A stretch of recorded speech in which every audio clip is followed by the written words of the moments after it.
Lord of all lords, God of your children that are gathered here tonight, we invite your holy presence, we invite your Holy Spirit, we invite you, O Lord, to come into our gathering this evening. We ask you, O Lord, to be the conductor of this meeting. I pray, O God, that hearts and minds will be free from clutter, Lord, so that they will be able to really hear what the truth is coming off from this platform tonight. I pray, O God, that people will be educated about truth, about the things that matter, issues tonight. And I pray, O God, that you'll watch over each and every one of us. So God, be with us tonight, in no other name but in Jesus' name. Amen. May I ask that you keep standing for the national anthem?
Thank you. You could have your seats.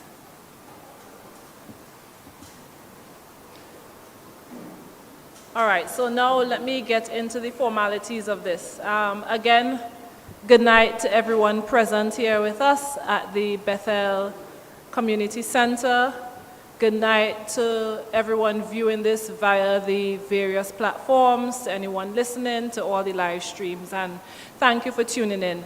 By way of introductions, my name is Melanie Roberts-Rajman, also known as Senator Mel. It is indeed a pleasure to be here in Bethel with you tonight. So before I bring the important people to the stage, let me just give you a little bit about these conversations. Now, how many of you have cell phones with you tonight? You have your cell phone out? All right. At night, what do you do with your cell phone? When you finish, you wrap up your day and all like that. What do you do with your cell phone? You rest it down, you charge it, what? All right, you put it to charge, right? Because you need to have it ready and go for another day. So I want you to think about this period in the life of the People's National Movement, the Tobago Council, as our period of recharging. We've had a period of rest. We would have been out of governance since 2021, and we have been charging, and we are very ready to go. Now, you would recall that over the last few months, the Tobago Council would have had a series of consultations around the island. And these consultations were mostly political in nature. It was the party's opportunity to hear from the people in the various communities, in the various constituencies, have an idea of what has worked, what hasn't been working, what went wrong, what can we do better, what we need to improve on, even what we would have done well enough. And based on those consultations, the party, the relevant members, the executive would have regrouped, would have hunkered down, would have looked at its development over the years, and would have recharged and come back stronger. Now, this time around, we're having not consultations, but community conversations. So we've moved away from the political aspects of it, and this is where we reach you in your communities, in your centers, in your streets, even home by you, to find out about what's happening in your community. What has been happening over the past 4 years? What have you not seen? What are the problems you've been having? What are the issues that have not been addressed? What have your grievances been, your concerns, the things that you want to talk about? And now we are creating a forum where, regardless of who you are, regardless of your political persuasion, you are welcome to come here and you're welcome to talk to us. And the beautiful thing about this process is that this then informs the party's plans, the party's process going forward. We hear from you on a community by community basis. We hear from you on a village by village basis. And then we sit down again and we do some more charging up to determine how we can best serve you.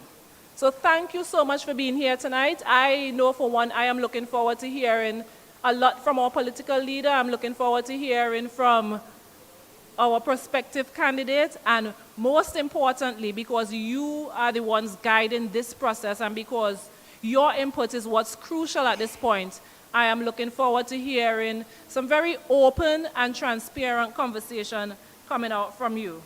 We are, and my final point is this, we are at a very important juncture in Tobago's development and in Tobago's existence. We have seen what has been happening on the national stage. We've been seeing what's been happening down the road, and it is scary. And it makes this THA elections, the upcoming elections, even more important for us here in Tobago.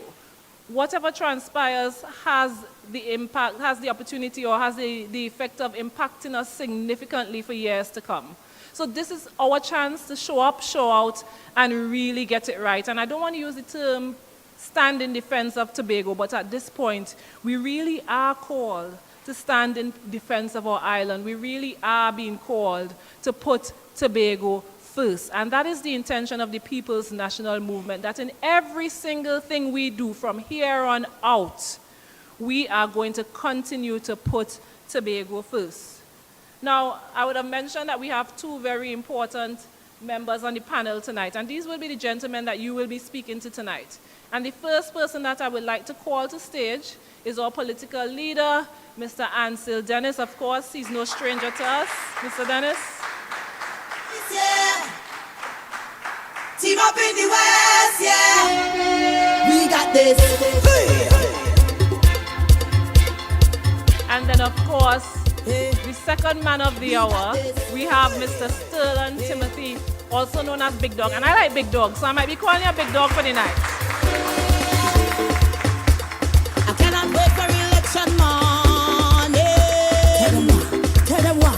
All right, and before I talk a little bit more about Big Dog, let me just take the opportunity to welcome the minority leader and councillor and Kelvin Morris, and of course, our councillor Petal.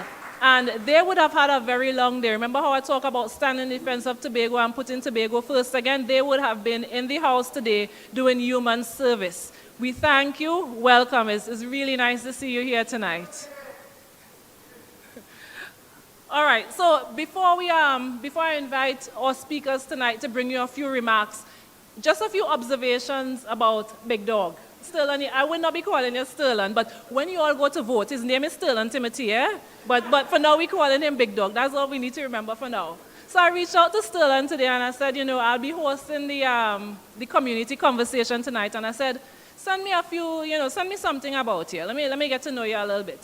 So, I'm a person, I like the little details. I like to hear what people have to say, and I listen to what is said as well. And a few things stood out in how he defined himself. He spoke about his father being hardworking, being a handyman. Is that handyman, you said? Carpenter, yes. And then he spoke about his mom in soft terms. I love a fella that knows how to honor their mother. So that was nice. And then, he said...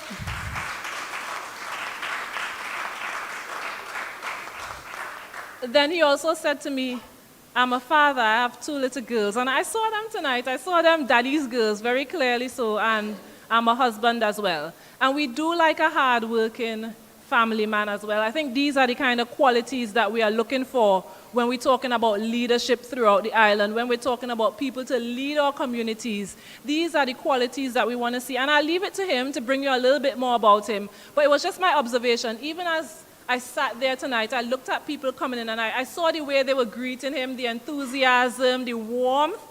And you're well on track. You're in the right place, and this is the right time as well. So very well done, big dog.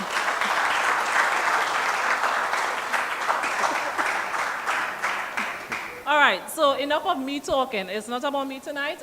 So big dog, come and take your place, talk to your people, and just give them a few remarks about yourself. Let us know what's your plans for your community, your involvement in your community, and what we should be looking forward for going forward. Good evening. Good evening, everyone. Good evening. Firstly, I just want to thank everyone for making it their duty to be out here tonight and coming out to support this beautiful cause. My name is still Timothy. What you see is what you get.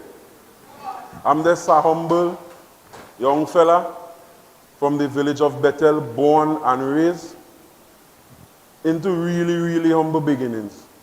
My both parents are here, Mr. Sterling Timothy, better known as Big Close.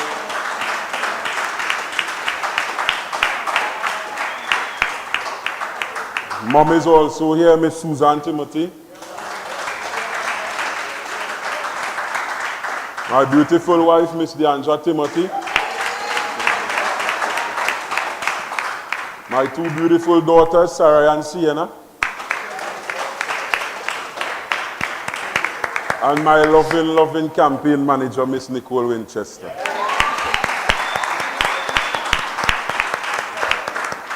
And that's me, that's just me. I'm a person that I'm built around love, built around commitment, built around my word. My friends are also here, everyone are here to support me tonight, and I'm very grateful.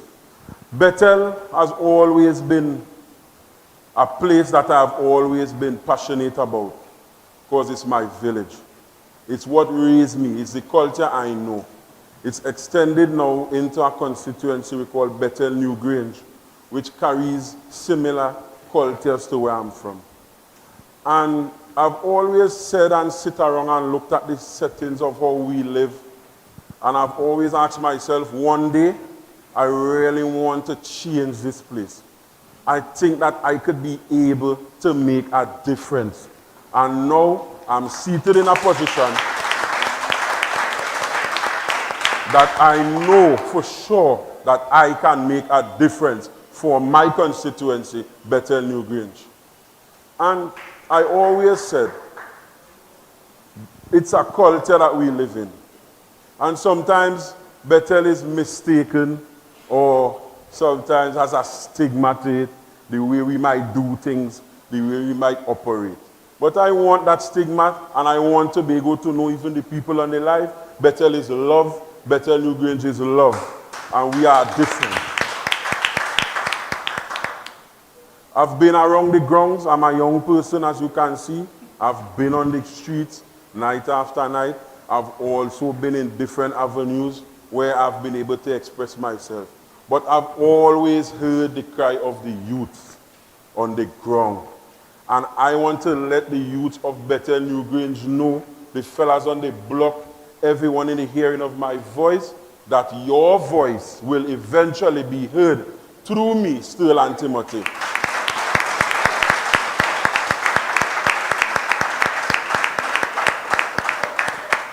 I also want to thank the political leader, Mr. Ansel K. Dennis, and the Tobago P&M Council for giving me this opportunity. The P&M over the years have always made a platform for youth. Always. They always groom youth to become great. And I'm an example of that.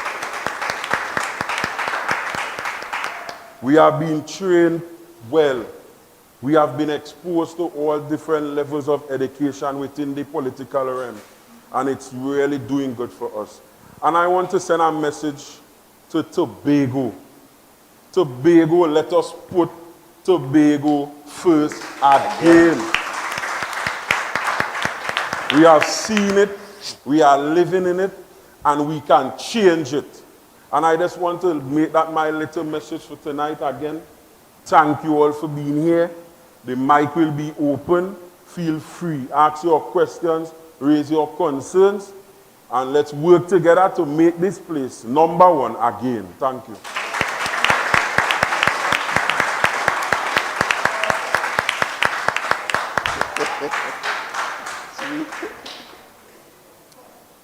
Before I ask our political leader to share his opening remarks, I see we have a few other persons joining us. Let me say good night to Mr. Larry Paul, Chairman of the Tobago Council.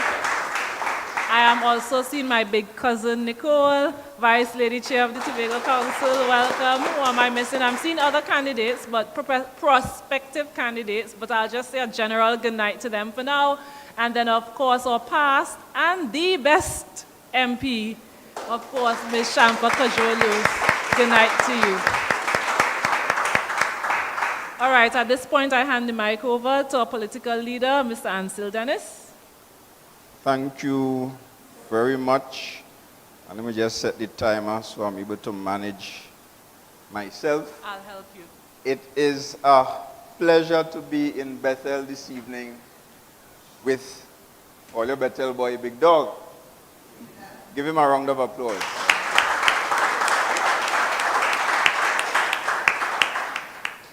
Now, I don't often believe in people very often. Right? That doesn't happen to me very often. But I remember when this guy came to be screened sometime in July of this year, I think it was. He came before the screening committee and I didn't know what to expect. And he sat before the screening committee. Of course, we posed questions, all kinds of questions, some of them very difficult questions about himself, his background, his connection with the community and the electoral district of Bethel, New Grange. And what I saw from him was a certain kind of authenticity, a certain kind of realness.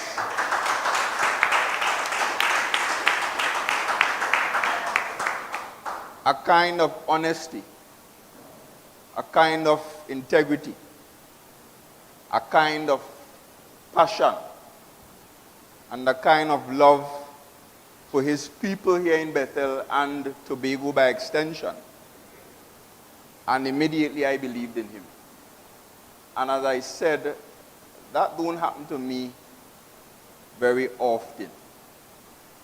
And for me to believe in somebody, it should give you, the people of Bethel, New Grange, and I see the young men outside looking through the window, and I would want to ask the organizers perhaps to organize a few more seats for those standing at the back. We have only standing room in Bethel here this evening. Give yourselves a round of applause.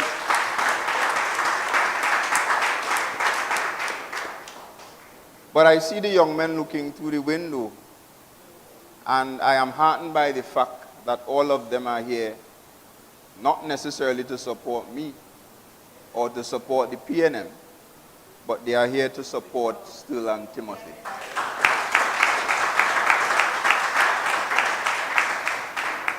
So I am telling you, no, around the Executive Council table. And I am pleased tonight, I am especially pleased tonight to say that you will have a strong voice when the time comes and you vote to put Tobago first again, and you vote to elect Mr. Sterling Timothy as the Assemblyman for Bethel, New Grange.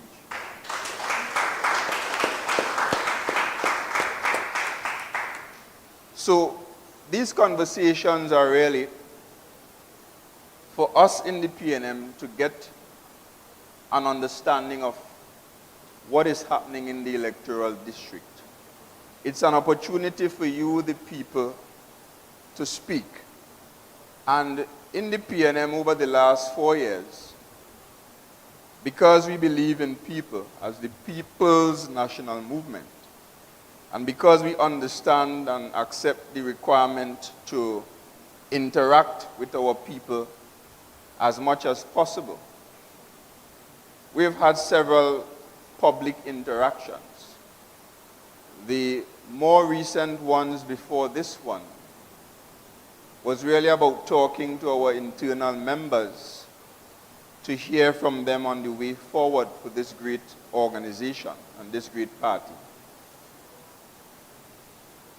After that, actually, we had some discussions on the manifesto, because whereas other political parties are quite prepared to go behind closed doors with 2 individuals at most and put down some impossible dreams on paper and bring that to you as a manifesto, we believe Tobago should continue to be developed as the PNM has always been doing it, from the ground up, in consultation and in partnership with the people.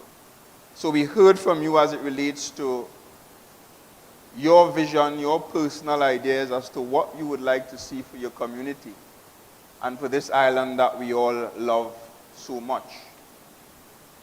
And we are here again having 15 meetings. This is the 3rd, for you to tell us about your pain, for you to vent. Because we know across communities and across this island, there is in fact a lot of pain. I look around and I see farmers, persons involved in the agriculture sector, who've been abandoned, who've been neglected, and who have been victimized by this current Tobago House of Assembly administration.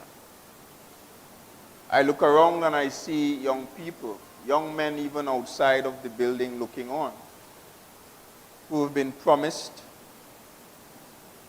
and left hanging, no responses, no return calls, no permanent jobs as promised, no opportunities. I look around and I see people who once had jobs in the Tobago House of Assembly, and because they looked like a PNM, and because they were perceived to be PNM, they were fired. I look around and I see a sense of hopelessness. I feel a sense of fear, even as we have a central government now quite prepared to follow others into very dangerous conflict that can only mean much suffering, not just for the people to be directly impacted, but for us here in Trinidad and Tobago and the region. I look around and I see people who are waiting patiently for better days to come. And I want to give all of you the assurance that the PNM cares and the PNM understands your plight. In fact, the PNM is even sorry for what you are going through at this point in time. We're not a perfect organization, we have never been. But we pride ourselves as an organization that has always put the interests of the people of Tobago first and foremost. And tonight, I am sorry that we did not convince you well enough to support us in 2021 and to avoid all of this pain and suffering that some of you are going through now.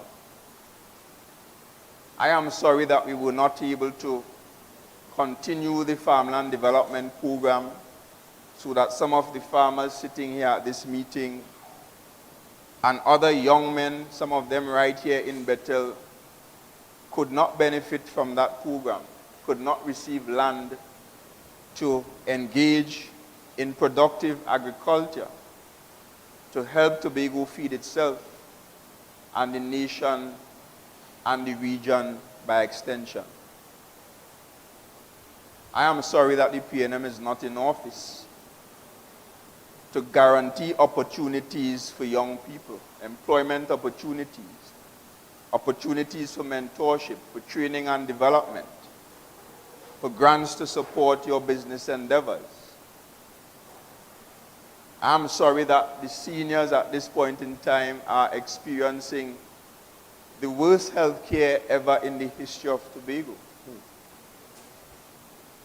I visited a lady in my electoral district about a month or so ago, and I was told a very chilling story where she suffered a stroke, or what was suspected as a stroke, in the wee hours of the morning. The ambulance was called, and 3 hours later, the ambulance still did not arrive. And by that time, it was 6 or 7 a.m. in the morning. And the caregiver had to, at that point, realizing that there was no ambulance to come, had to run and harass and wake up neighbors to carry that lady, older than 80 years of age, to the hospital. Because this administration spent $17 million to purchase 12 defective ambulances, and nobody is prepared to take responsibility for that. I'm sorry. But I want to give you the assurance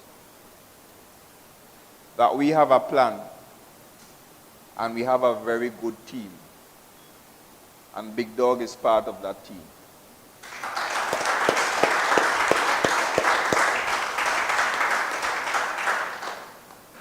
And going forward, our message to the people of Tobago is simple. It's time to put Tobago first again. And I don't want you to look at Tobago as something abstract and something distant. On a map, you will see the logo with the island of Tobago. But Tobago is you. Tobago is each and every one of you. Tobago is me. Tobago is a fisherman, afraid to fish for fear of being bombed out of the water innocently. Tobago is the farmer, frustrated at this point in time because they're not getting the necessary resources and support. Tobago is each and every one of you. And in putting Tobago first, you'll be putting you first. So in other words, put yourself first again. Thank you very much.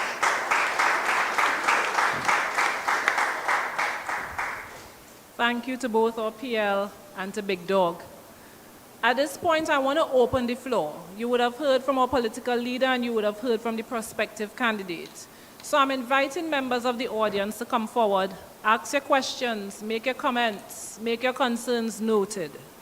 This is the forum for you to be open, to be transparent, to be honest, as the political leader said, to vent. This is the time to get it out.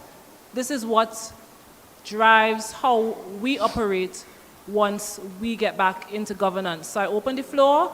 There is a mic, so once you come up to the mic, state your name and then address your question to whichever member of the panel you deem fit.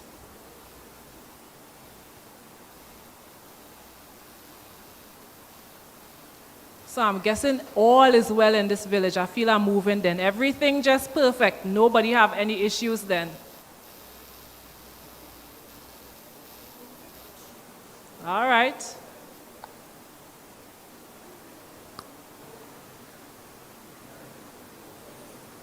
Good evening, everybody. Good evening, sir. The name is Selwyn Archer from Tobago.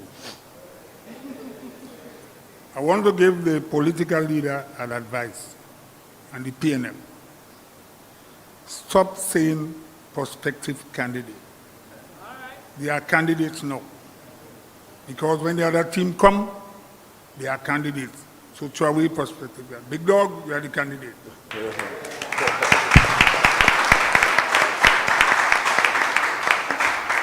Well, Big Dog, I don't know if this gentleman was your uncle. In the 70s, me and he worked together as straightener. You had a brother with a straightener? With King, with Algon King? Right. We used to work together. And I remember we was in Spring Garden. And we met all the tools scattered away. It could have been me. He ended up taking up the tools and pack it up. And something came out on his hand. I don't even remember that. And he died. Well, Big Dog, today I'm here to support you on behalf of your uncle. Thank you. Big Dog, I want to ask you a question. I want to propose something to you first, and then answer the question after. I want you to take the footstep of Mr. Alfred. I want you to take the footstep of Mr. Alfred. The question now, what make you choose the PNM to go through to help the young people in Bethel? What make you choose the party PNM? I mean, you could go somewhere else. But I want to know, or tell the audience the reason why you choose PNM. I chose the PNM because the PNM is a party of structure and a party of track record. And as a youth coming up, I never was easily swayed by fantasies and different things that might fool other people.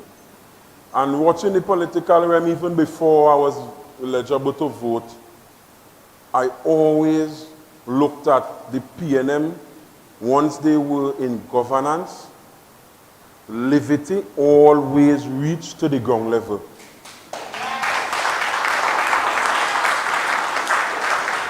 Opportunities for people always reach to the ground level. And it at a point in time, contractors, local contractors, even young, a little older than me, but still young, was able to obtain and do certain things within the village. And the place was just, for a better term, lighter. People could have survived. You could have lived, you could have do something. Education-wise, we were able to get our education free of charge to our parents. My parents did. My parents was no rich parents to talk about. Me and my sister, we both were able to benefit from free education. And that is something I could never and ever give up. So that's why I chose the PNM for this election. Structure and the respect that Tobagonians deserve, the PNM could give Tobagonians that platform to stand on going forward. That's why I choose it.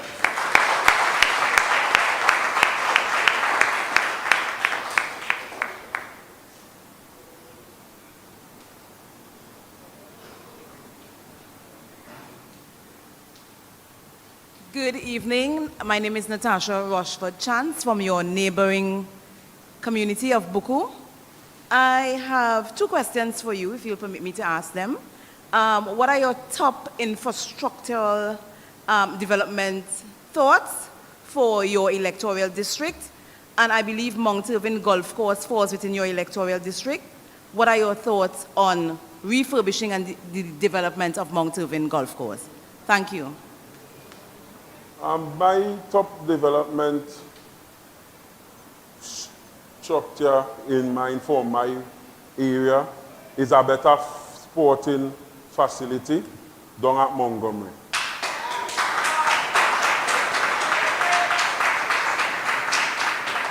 Because there's a lot of talented sports youths in the village, and the lighting and just the way they treat the environment is not good enough.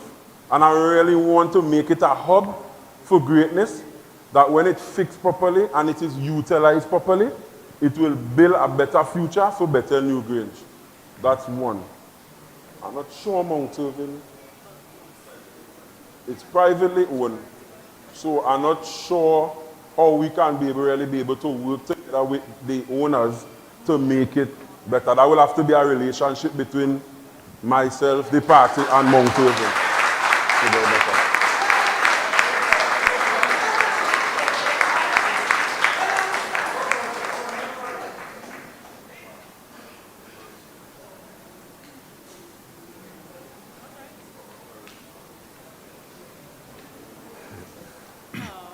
Okay, good night to everyone. My name is Sterling Timothy, Father Sterling. All right, they call him Big Dog. I don't. I call him Sterling. All right, not for say a question, but just some information on this party, PNM party. Sterling, you have to understand something about PNM. You don't change standards to meet people. People are the change to meet standards.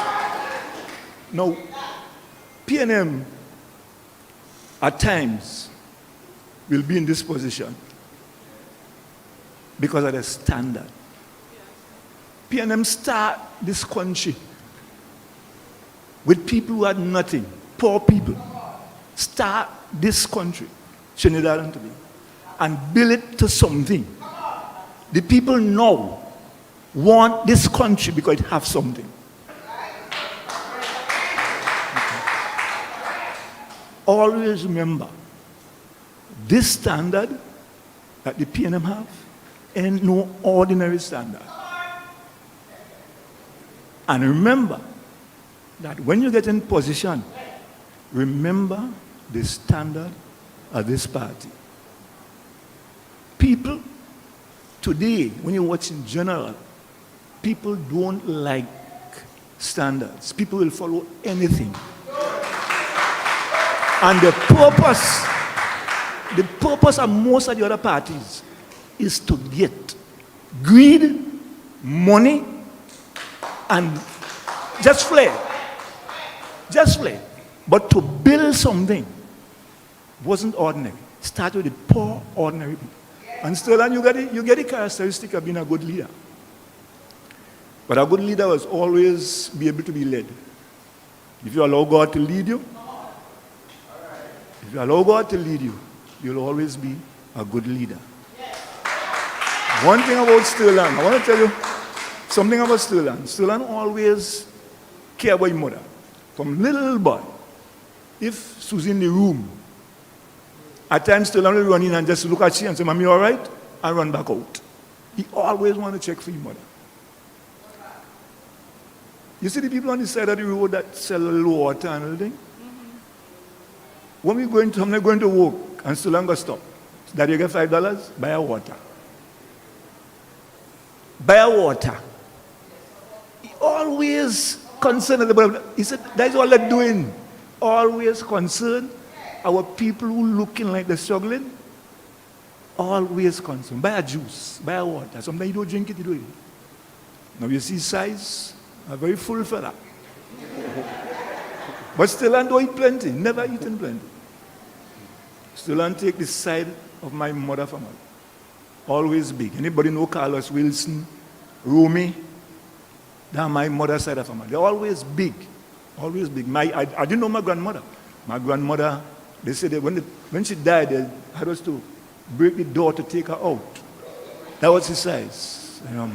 But so still don't eat plenty. But just naturally, just get that size. I hope to see him smaller, but still on God's blessing and all the best.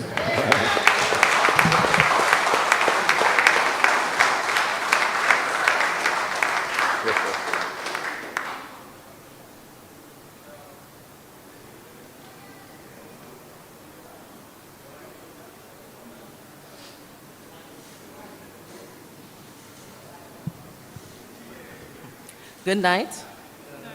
My name is Fanta Carrington. I am a farmer in this electoral district. I am located in Canby. I am a poultry farmer who suffered to the hands of TATCO with the cold storage issue last year, April. It took them months to respond to a letter that I sent to them in April concerning the compromised meat at that time. October is when the then CEO, Mr. Salazar, responded to our letter. In late November, at a farmers' meeting, I asked a question to the Secretary of the Food Security, the Division of Food Security. I asked her a question, if it is we will be compensated for the meat that was compromised. At that time, she said, she don't know about my case. Having been back and forth in the media from April to about end of May, even was greeted by police at one time visiting the facility at TATCO to find out some information. They then had a press conference following that incident where the security, head of security, members of the TATCO board,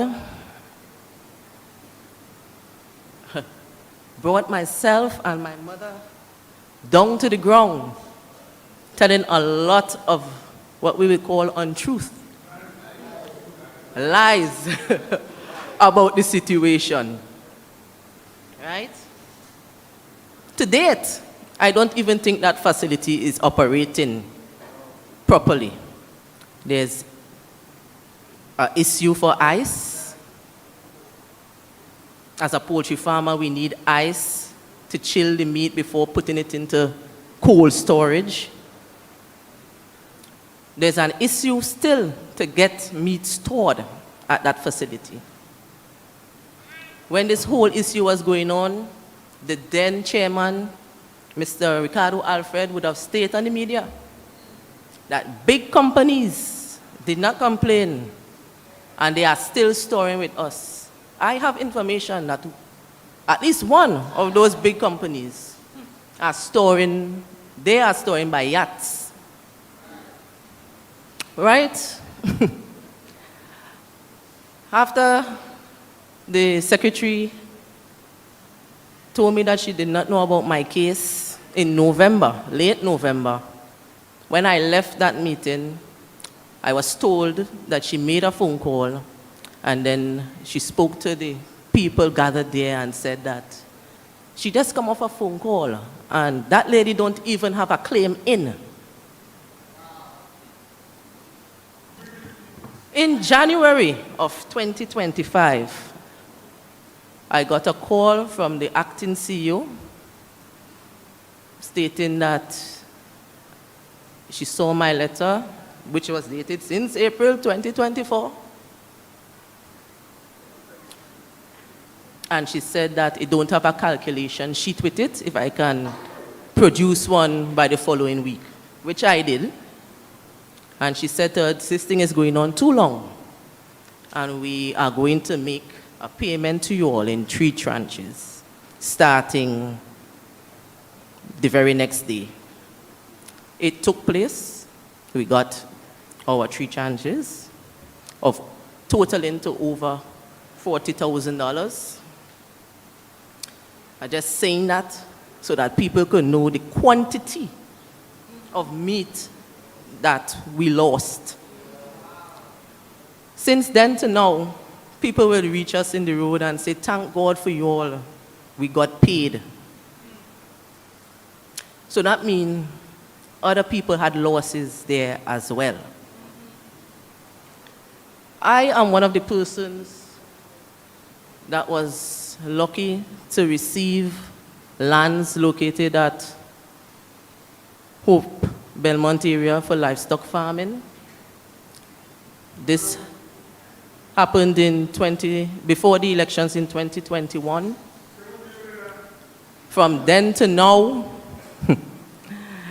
the roadway, so that farmers like myself and the other persons who are allotted lands there, the roadway is still incomplete. Some work was done, but it is still incomplete. The infrastructure, water and electricity, when you're talking about livestock farming, at least the water. But when you're talking about the quantity of production that will be taking place in that area, you will also need the electricity, because people will have cold storage of their own. At this point in time, my dear colleague, Mr. Anil Kunkun, is suffering. He's trying to implement a mega farm, a poultry mega farm. He would have paid for tractor services through tractor pool, excavation services, I should say. He did get somewhere with that. Somewhere. I mean, if the Division of Agriculture has an equipment such as an excavator that can help farmers, why it is he was not able to receive that service in such a way that he could have been further along with his project instead of having to pay private people to come and do excavation services, which would have touched his pocket in a very hurtful way. That service is a reduced service offered by the Division of Agriculture through the tractor pool service. So at this point in time, I would like to ask Mr. Dennis if he can share any light on that project. What was the plan for that project?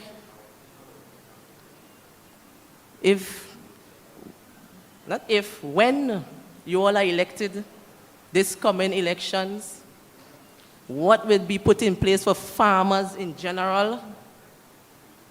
Because there are other farmers that were allotted lands in Friendship. Some, I think I understand, were displaced and put others. I don't want to talk much about that. But I don't know if Mr. Dennis can share some light on what is in store for agriculture and farmers of Tobago.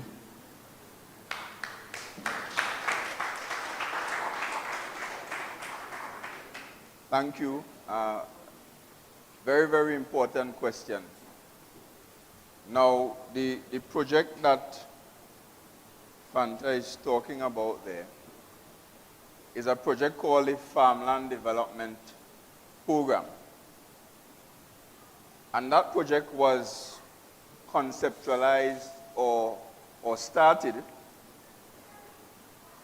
because during the pandemic especially, we realized that, look, Tobago need to get back to the point where we once were before Hurricane Flora, of being the food basket of the country and being able to feed ourselves. And every chief secretary, every administration has their priorities, or those things that you will put first. For example, this administration, their main priority is traveling, hopping on a plane, spending taxpayers' money to go to distant countries like Dubai, which is in the United Arab Emirates, parts of Europe like Germany and the United Kingdom, all over the world, with absolutely nothing to show for it. And just by way of information, every time a secretary decides to jump on a plane, one secretary, of course, depending on how long is the trip, but the average trip, one secretary will get about $40,000 in per diem. And then, of course, they usually travel business class. The ticket might cost, depending on where they are going, somewhere between 15 to 30. I've seen cases of ticket reaching as much as $40,000. So that's their priority. They have all of them gone on numerous trips, in some cases with massive groups. So that's their priority, to travel. Their priority is also to finance the pockets of their financiers by giving them all the contracts that should be going to Tobago contractors. Now,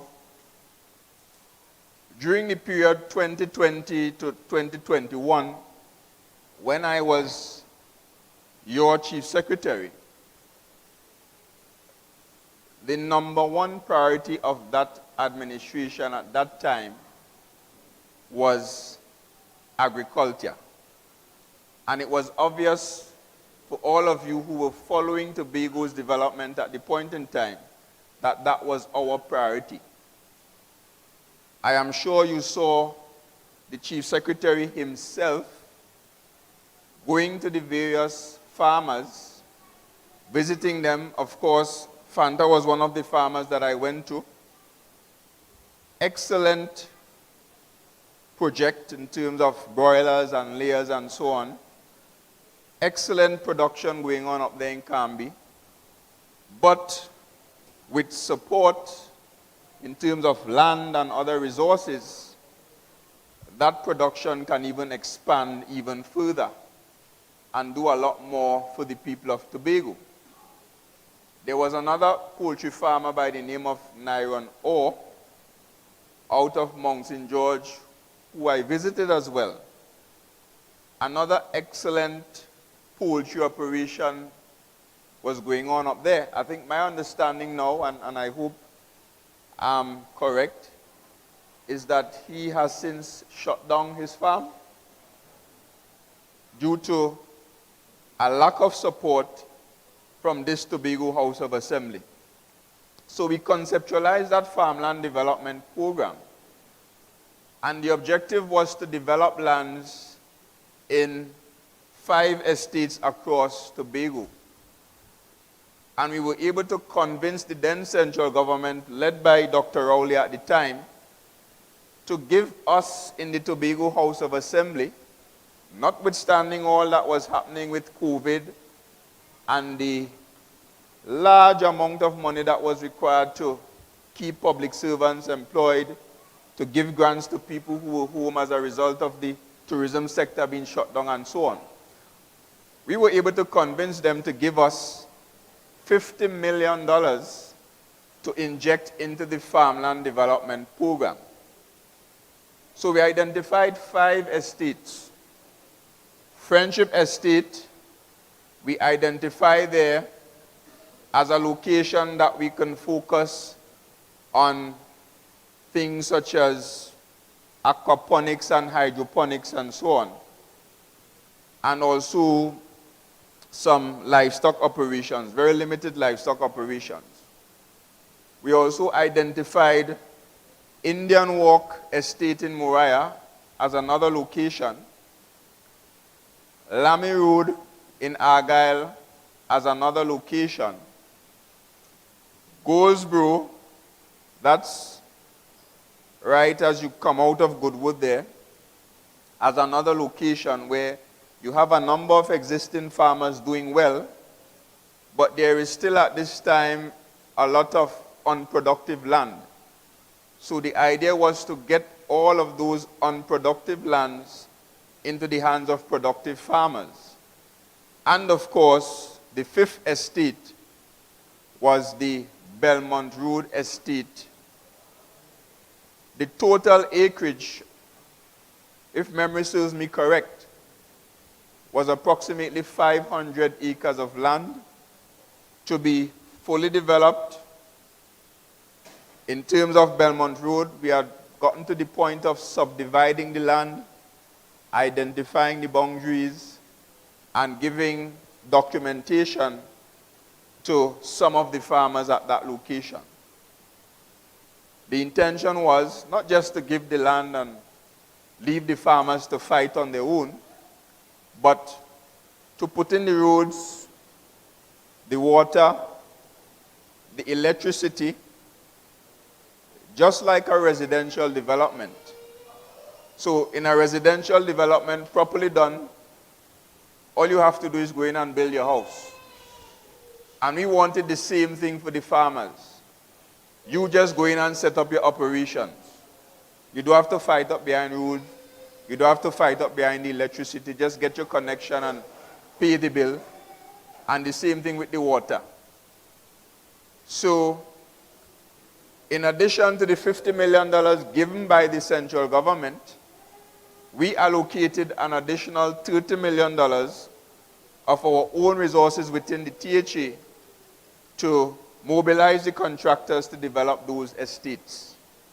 And all the farmers, Fanta Carrington, Iron Ore, Kyle Joseph, Anil Kunkun, Joel Jofield, and others, all of them were very excited because they believed at that time that they were all going to get this opportunity to expand their production, produce more, and contribute to Tobago's food security. Right? Of course, I mentioned that project as one of the major projects that was stopped, completely abandoned, completely ignored by this current THA administration. Why? Ask me why. Because it is not their priority. They diverted those funds. Because when we left office, we didn't take anything. We didn't take any money or anything like that. So the funds were there. They diverted those funds towards other projects, towards the travel vote, towards the entertainment vote, towards fattening the pockets of contractors and business persons from outside of Tobago. And 4 years later, the farmers are still complaining, still abandoned. Some of them, unfortunately, have given up. They have shut down the operations because they can't take it anymore. And she mentioned the fact that the only thing that has been done in Belmont Road is the roads for the development. And they did not even do that. Because those roads were actually part of the Agriculture Access Roads program that was done under the PNM, where we hired local Tobago contractors to develop roads across various agricultural locations so farmers can access the lands. Why did those roads were only just completed last year or earlier this year? They're still not completed, but work started back. When they came into office, the TPP, they stopped all the agricultural access road projects, all, under the guise that they were going to do an audit.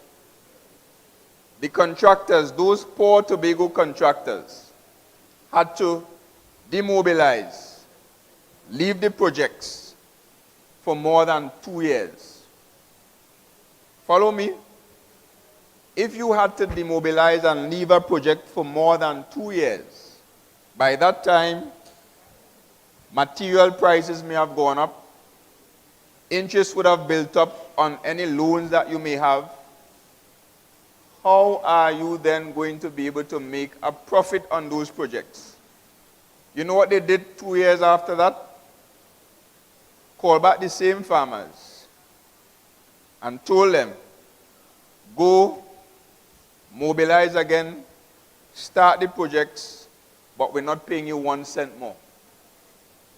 After 2 years, no audit was ever done. So in other words, they shut down those projects out of spite and out of wickedness. I have to say it as it is. So they recently started back, and that is the only reason why the roads in that development is being done. I think some work started in Lamy Road that has since stalled. So those projects, just like several other projects across Tobago, the indoor sporting complex named after Bethel Sinclair in Bacolet, the Goodwood Pavilion, the Gosbro Agro-Processing Facility, the Charlotteville Community Sporting Facility, Turpin Bend, all of them just sitting there, nothing happening, totally abandoned. What will the next PNM administration do? Within the first 6 months of being elected, we will restart all of those projects.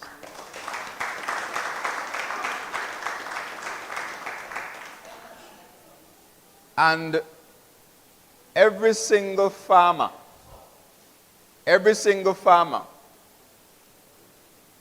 that were allocated lands,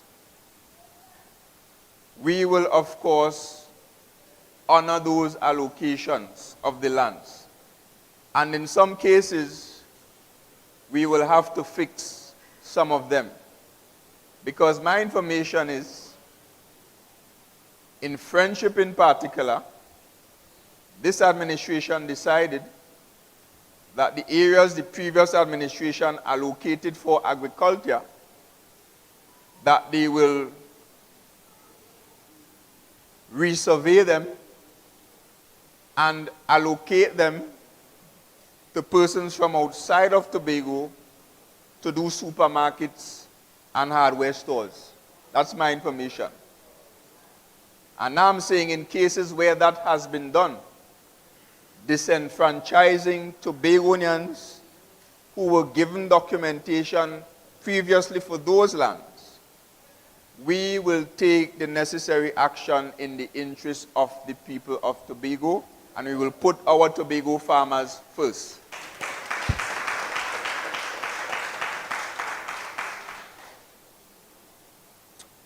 So, the farmers can look forward to the day that the PNM will be re-elected to office.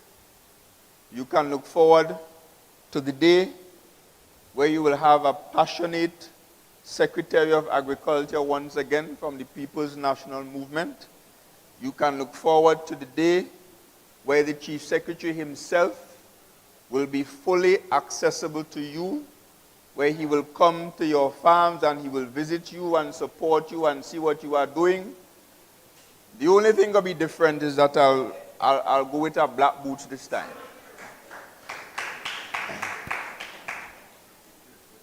So I say to the farmers, in closing this part, I am sorry for what you're going through. I feel your pain, and I have witnessed the struggle. I visit your friend Fanta up at Belmont Road. I visit him from time to time to see what he's doing without any support from the THA and with victimization. The only reason why that excavator was not made available to him to give him the necessary support on that project is because once upon a time, he spoke up for his rights. And the last thing I'll say on this, I'll stray from the agriculture a bit, is that I know there are a number of Tobagonians afraid to talk up because you're afraid you ain't going to get nothing.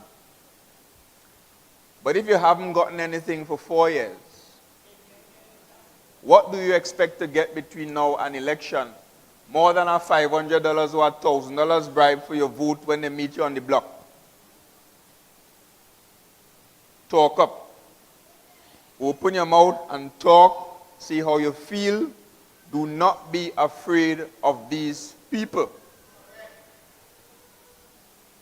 Because it is out of your fear and out of your silence. Because silence sometimes means what? Consent. And if you continue to be silent and you continue to be afraid to comment on Facebook and talk up on Facebook and tell people that they are hurting Tobago and hurting you in the process, then you are actually giving consent to what is happening in Tobago. So talk up. And all who afraid to come to the mic tonight because you feel you're going to be on camera, here is what. If you are one of those persons, when you come to the mic, raise your hand, whether the right or the left. Cameraman, anybody that raised the right or the left hand, don't put the camera on them. Keep the camera this way. All right? So you have the assurance that you will not be on TV when you come to talk and see what's going on in Tobago. All right? And, of course, don't tell them your name.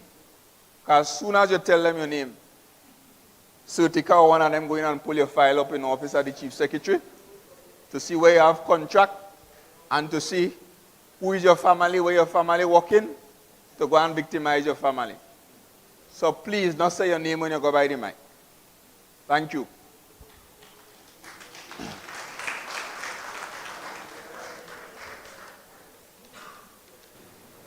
Good night, everyone. I don't mind. Anywhere it go, it swing. So, I have a question for Big Dog. So, we are faced with persons now saying that they don't see their representatives. How do you plan to stay connected and accessible to your residents after you've been elected? I like that question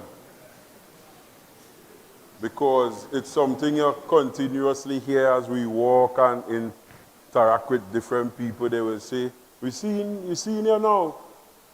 When we know we ain't going to see her again. And that is something that plagued this electoral district for the last 4 years. Plagued it. And I'm promising people that I will not step and follow in that format. I will make sure, I know that it will get busy. We will be honest. It will get busy. But my ground team and the people that I have around me, I will make sure that I command them, make sure that we keep the communication level open to the public. And I will stress on communication because sometimes dealing with situations, some people just want a listening ear sometimes. Just the respect that you hear me will give some people some comfort. So when somebody comes to you with something, it's to respond, it's to try, it's to communicate. And it's easy because I'm a person. And humbleness have a big part to play with it too. Humbleness have a big part to play with staying in connection. I'm down to earth. I've always been that kind of person. I've always been the kind of person to relate to people on their level, whether age, whether however you might think you're living. That's just naturally me. And I am not going to change that. Saying it now might not resonate, because some people might say, talking now. But what I want you to do is watch.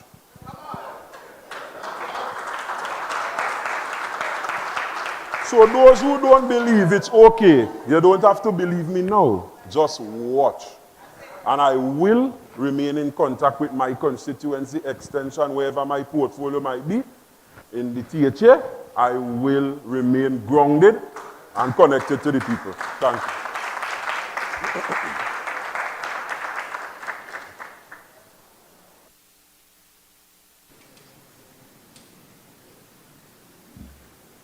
Good night, ladies and gentlemen.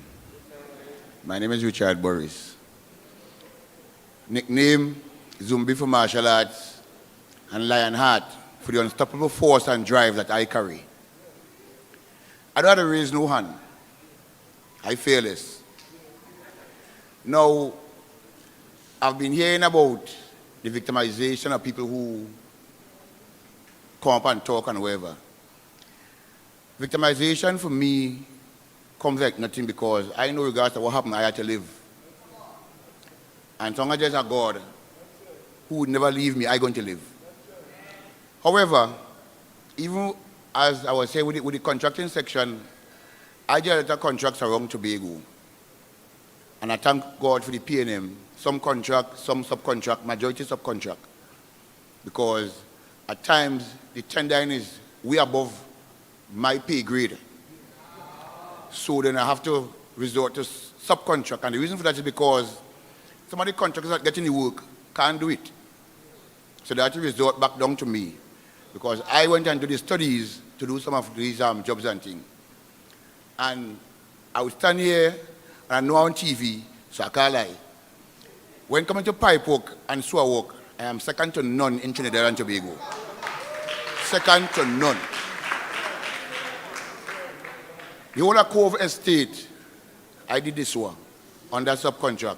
Mr. Martin one, them get the contract, they hand it over for me. I did this sewer, the water mains and these things. I seen a lady here from Blackrock, I think it's Paradise Heights.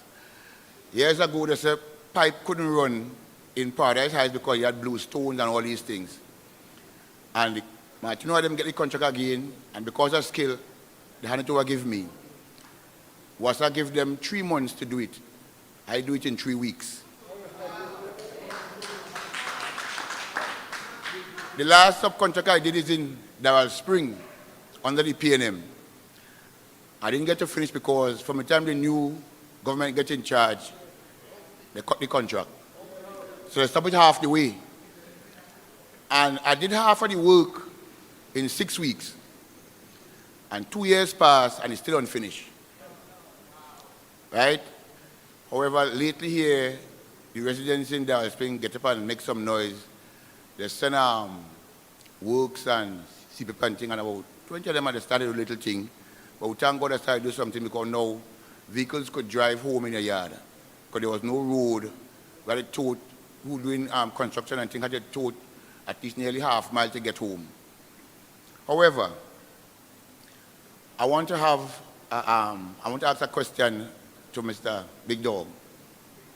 Now, I've heard you spoke about the Mount Pleasant facility and Montgomery facility.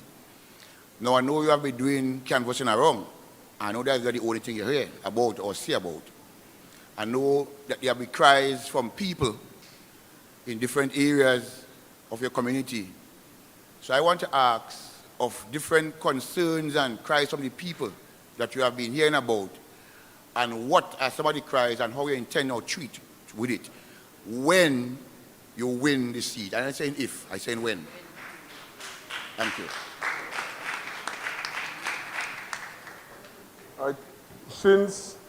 Since walking, start walking the constituency, a lot of our local entrepreneurs, when I say local, within the area, crying out.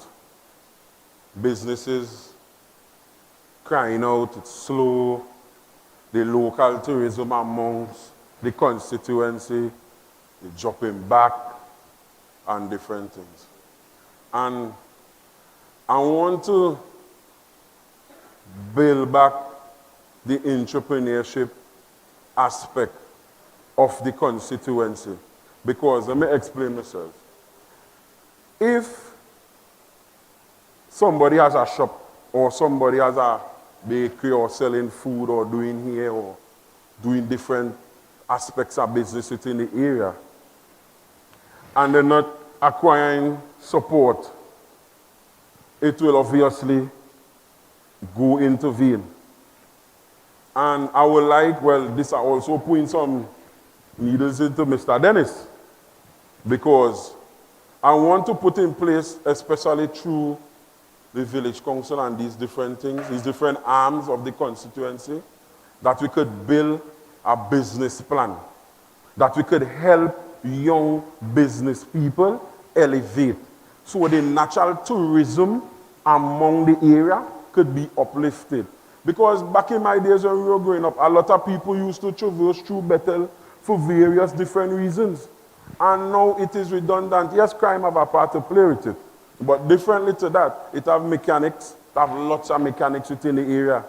It have lots of young business people, tradesmen like yourself, within the area that could help better the area, meaning like, okay, if this person have a problem, say I walk in a street and they tell me a retaining wall is a problem.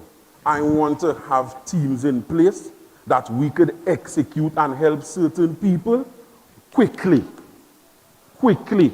on time. And by doing that, I want to make groups with contractors, entrepreneurs, skilled persons that we could work together so we could have like a one-hand can clap movement. So when we come together and we hear the cries of the people, we want to execute it very fast. Walkways to people is a problem. Access roads to people's homes, you're hearing cries. People literally walking through tracks for years, and we are going to houses with people of age that, not saying they will get sick, but if an ambulance or a stretcher or something had to go down in these areas, it will be a lot of problems.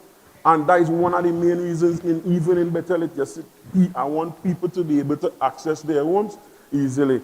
And when doing that and having that team in place, and with my help being in that position, we could acquire certain supplies that we will be able to help people quickly and bring relief to people, living conditions and these kind of things. That is all I want to talk about.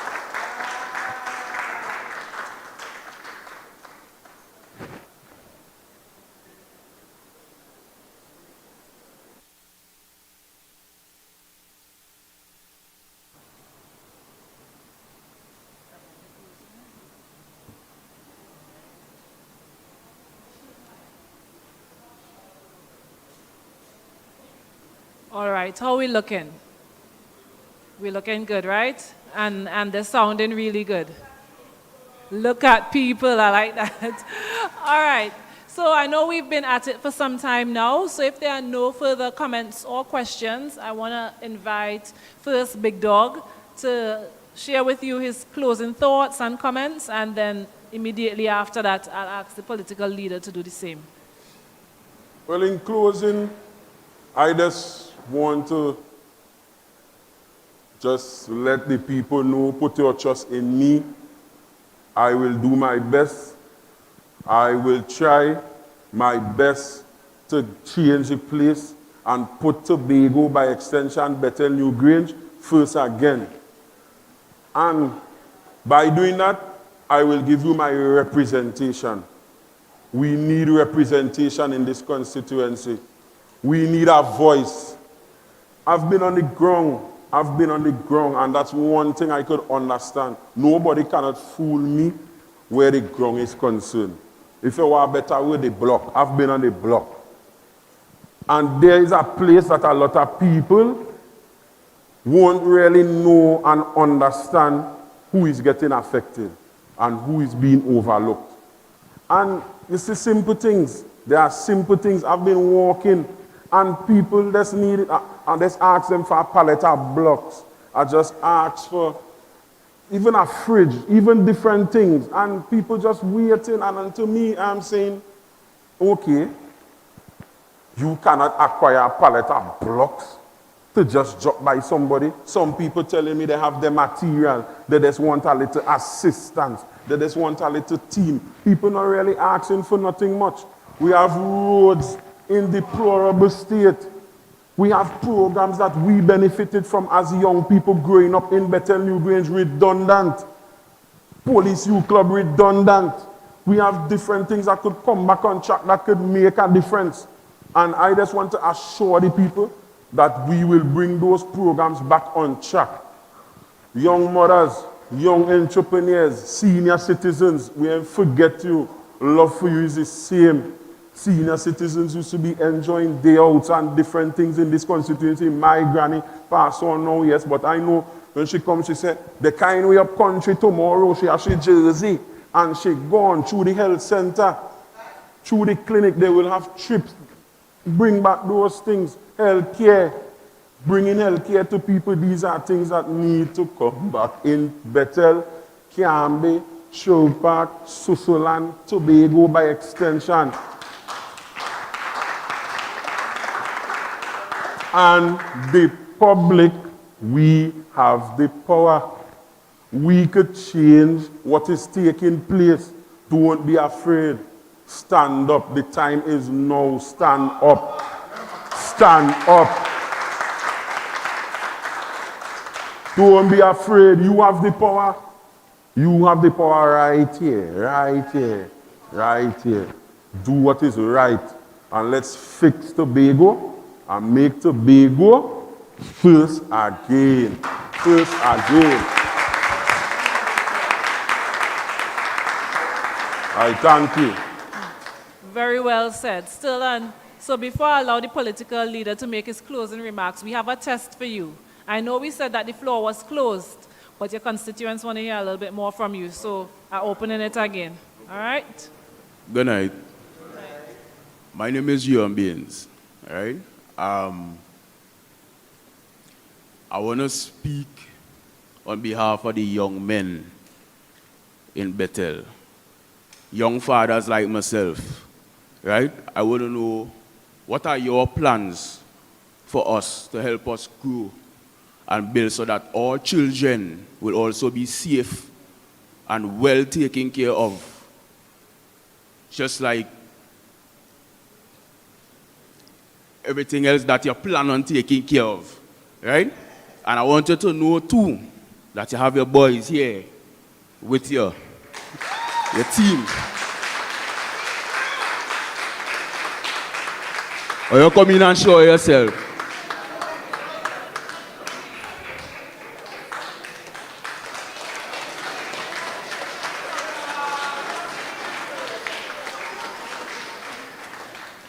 Right? And I must say that Sterling has been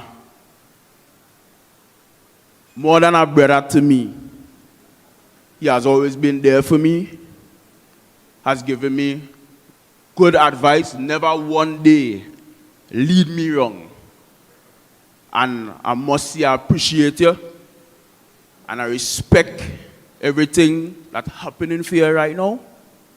And I just say, I want God to continue to guide and bless you. I thank God for your parents as well, because I know without them,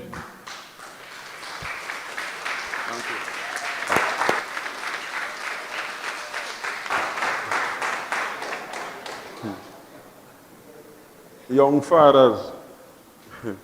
I was also, you go ahead, Tristan, and then Trishard, you go ahead. A pleasant night to everybody. My name is Trishard Daniel. I was the young man that got shot in the village last year, accidentally. And since I was deprived of a food card, it was cancer. Celine has been the one that helping me from since then to now. So, well, from the beginning, when I was doing my surgery, this lady was at my home. On the day of the surgery, she was home at my house, right down behind where I take a tractor going on behind there. Shamfa, I'm my schoolmate. All of we go to school together. Remember Montgomery School by the ice cream mango tree? That was your breakfast. Mr. Dennis, he also have been assisting me also. All I can say to anybody, this team here is the best team. Right now we need help in Bethel. This center is so old that it needs to renovate.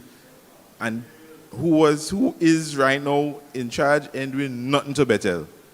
Look, same thing as the brother was saying there. What we doing for the youths, the fathers like me? When I get shot, my girl train home crying, want to know where daddy is. They didn't daddy in hospital. My foot was half and half. shattered completely from knee right down. We had to help each other in this village in order for it to reach where you had to reach. I don't know where to find this person to run this village here from. Because when he came by me, I wanted help with my house. I don't sure you sit it at my place. And this man tell me he's no hardware, he can help nobody. I said, well, come up my place. Where you take the responsibility of Bethel for and you're not helping nobody, it's better you leave and find somewhere else to go. Simple food card, no assistance. So right now, I'm struggling still, trying to make ends meet. I'm not supposed to be driving, but I'm pushing myself to drive because I have no choice. But they began begging people again for them to throw it back in my face and say, well, we got a food card already, how much more you want again? I don't want to hear that again. So, still in. I know it's 2 foot shy, but put your 4 foot forward. And do the best we could do for Bethel. Bethel need help. The youths need help. Them boys around the block need help. The family need help. Everybody need help. And you see the only person I see going around helping people. Nobody else is doing it. Nobody else. Even simple, if you don't have no bread in your house, this man bringing bread in your home by you. He renting a car and bring the bread direct home by you in front of your door. When I didn't have his, he helped me. So if he could help me, he could help everybody else the same way.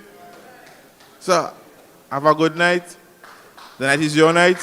Keep it up.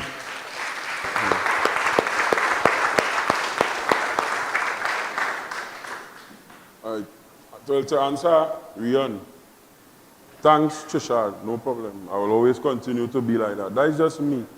That is just me. I was a young father as well in Bethel. Teenage dad. And looking for opportunities, looking for a way out. One thing with this area, to answer Rian directly, there is a lot of skilled young men in Bethel. A lot. And I'm talking about certification skill men, registered business skill young men in this area right here. And under the leadership of this party, I can assure them that policies and employment will be on the high list in this administration going forward. And I will encourage all of them to don't be afraid. I will consult with them and meet them on their level. Have a discussion with them. Find out where their skill. Find out what they want to do. Nobody is taking the time to reason with them. You are a mason. He might not want to be placed to do carpentry, or they might come and say, put down your name for this. They might put you in a position where you might not really be able to give your best. You might just be making $1, but you might not be able to give your best because that is not really a field. So we will attack it from the point of view of putting you guys where you are skilled, so you will be able to excel. Because a lot of people wake up every day and just go to an 8 to 4. They don't really like what they're doing. And sometimes that does diminish production. Because you might be in a seat typing, but you want to be on a roof. Or you might be just getting up and going and pulling a rake morning time, but you want to be down in an engine, because that is where you skill. Is an AC man. That is where you skill. And I also will put things in place, especially through my office, where publishing and social media and getting business advertised and getting business registered, I will walk them through those steps.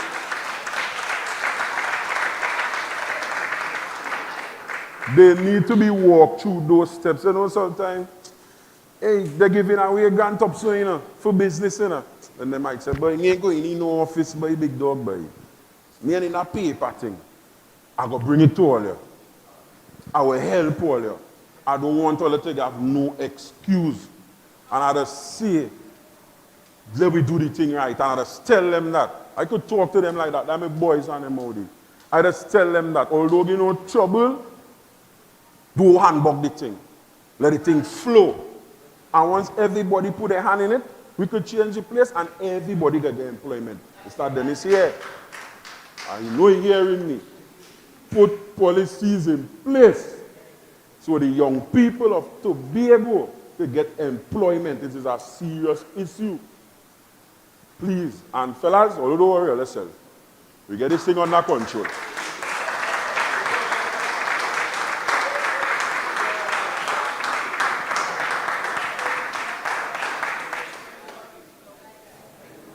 All right, PL, you hear Big Dog make his plug, eh? So it's over to you now. Well, I don't think I could see anything after that.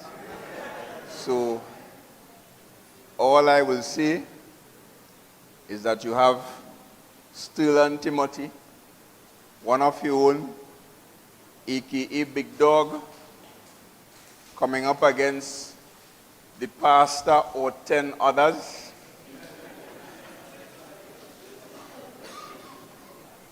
It's a no contest. It's a no contest. Right? This is heart. This is passion. This is youth.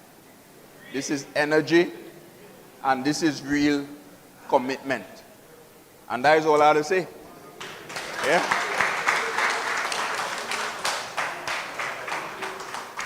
You do an excellent job.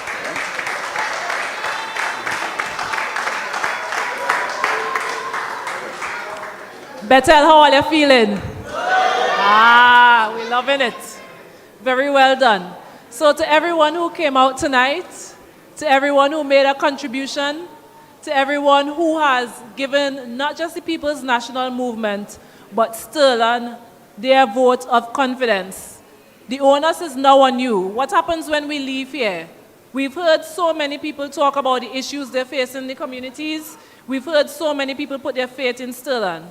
So we get out there, we introduce him, we speak to the people, we spread the news, we get the plans of the party out there, we get the plans of Sterling out there, we mobilize the ground. This time starts now.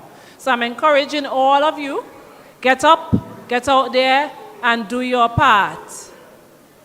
Now, in terms of these community conversations, the next place that we're journeying to is the beautiful village of Mason Hall. The best village in Tobago, really and truly. Big up Mason Hall one time. Everybody take now. We're going to Mason Hall on Saturday evening, 7:30 p.m. at the Mason Hall Community Center. We'll be there with Kwesi. Same exercise again. So we encourage you to come out. Thank you again so much for this evening. Thank you for putting Tobago first again. Have a pleasant night and get home safely.